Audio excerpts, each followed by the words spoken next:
ત્યારબાદ દેવકીજીના એ 6 પુત્ર જેમનું મૃત્યુ થઈ ગયું હતું, એમને દેવકીજી માંગે છે ભગવાન પાસે કે મારે એ 6 ને લાડ કરવો છે, પ્રેમ કરવો છે. પૂર્વજન્મના 6 વસુઓ જેમને શ્રાપ હતો કે જાઓ તમે મનુષ્ય યોનિમાં જન્મ લો, પરંતુ જ્યારે ક્ષમા પ્રાર્થના કરે ત્યારે જન્મતાની સાથે મૃત્યુ થઈ જશે, વરદાન આપ્યું. એ 6 વસુઓ ભગવાનની લીલામાં સહાયક થવા માટે દેવકીજીના 6 પુત્ર થયા, જેમનું જન્મતાના સાથે મૃત્યુ થયું. ને એ 6 પુત્રોને પાતાલ લોકમાં મહારાજ બલિ પાસે રહેતા અને એમના પાસેથી લાવીને માતા દેવકીને આપે. માતા દેવકી ખૂબ લાડ લડાવે અને પછી 6 પોતાના સ્થાને સ્વર્ગલોકમાં પધારી જાય. ત્યારબાદ તો અનેક અનેક લીલા આપણે જાણીએ છીએ. ભગવાન મહાભારતનું યુદ્ધ કરાવે, ધર્મ અને અધર્મનું સૌથી મોટું યુદ્ધ માટે પ્રભુ પ્રેરણા આપે. એટલે કારણ કે જ્યાં ક્યાંય પણ અધર્મ થતો હોય એનો સંહાર, એનો ત્યાગમાં પાછું એવું નથી ભગવાનથી વિમુખ કરે એનો ત્યાગ કરવામાં કોઈ પાપ નથી. ભરતજી મહારાજ જ્યારે કૈકેયીજીનો ત્યાગ કરે, કેમ કર્યો છે? રામ વિમુખ થયા એટલે. પ્રભુએ કૌરવોનો ત્યાગ કેમ કર્યો છે? ધર્મ વિમુખ થયા એટલે. ધર્મથી વિમુખ થયેલા કૌરવોનો પ્રભુ સંહાર કરે, યુદ્ધ વગેરે પૂર્ણ થયું.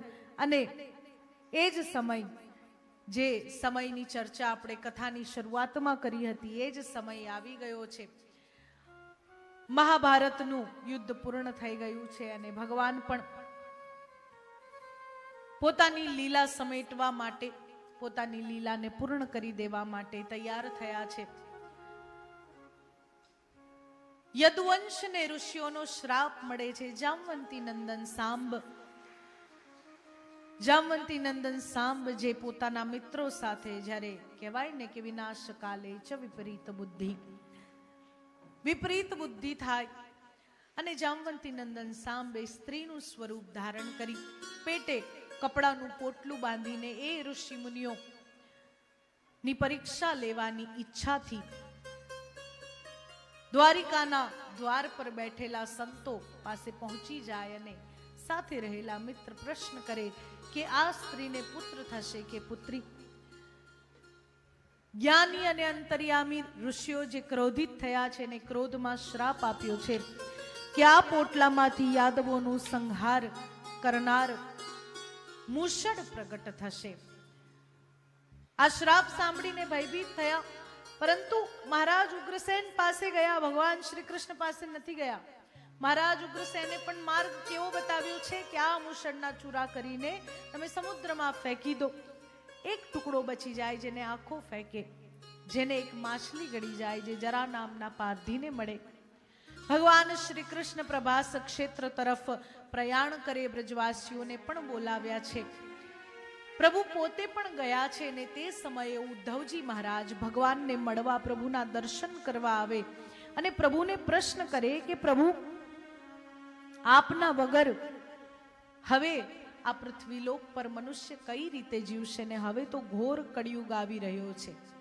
આ ઘોર કળિયુગની અંદર આ મનુષ્ય પોતાનો ઉદ્ધાર કઈ રીતે કરે? ત્યારે પ્રભુ સત્સંગનો મહિમા કહેતા આપણે પ્રથમ દિવસથી કથાઓમાં જે કોઈ પણ દ્રષ્ટાંત, સત્સંગ, ભક્તિ, જ્ઞાન, વૈરાગ્ય, બ્રહ્મચર્ય વગેરે, આશ્રમ, ધર્મનો મહિમા, સત્યપાલનનો મહિમા, આ બધાનું જે શ્રવણ કરીએ છે એ લગભગ બધું એકાદશ દ્વાદશ સ્કંદની અંદર આવી જતું હોય છે. કારણ કે એક તો આપણા પાસે સમય ઓછો હોય છે. આમ તો એકાદશ સ્કંદનું નામ જ મુક્તિ સ્કંદ છે. એ સ્કંદથી જ મુક્તિ સંભવ છે, જેમાં અવધૂત ઉપાખ્યાન છે, જેમાં દત્તાત્રેયજીના 24 ગુરુઓની કથા છે.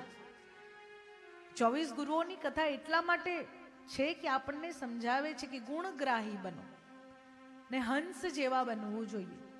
કે હંસની ચાંચમાં એ ગુણ છે કે તમે 1 લીટર દૂધ અને 2 લીટર પાણી નાખીને એના સામે મૂકો તો એ દૂધ પી જશે ને પાણીને છોડી દેશે.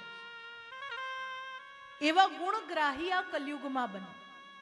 અવગુણ તો બધામાં છે, દરેક સ્થાનમાં છે, દરેક વ્યક્તિમાં છે, દરેક પરિસ્થિતિમાં છે, પણ આપણે પ્રયત્ન કરવાનો કે સામેના પાસેથી હું કંઈ શીખી શકું તો શ્રેષ્ઠ, અને ના શીખી શકું તો પરમાત્માનું નામ લઈને ત્યાંથી ચાલુ. પણ આવો છે, આ તેવો છે, આનામાં આ નથી, આનામાં તે નથી, એ બધું કરવામાં તો આપણે ઓલરેડી ઘણો બધો સમય વ્યતીત કરી ચૂક્યા છે.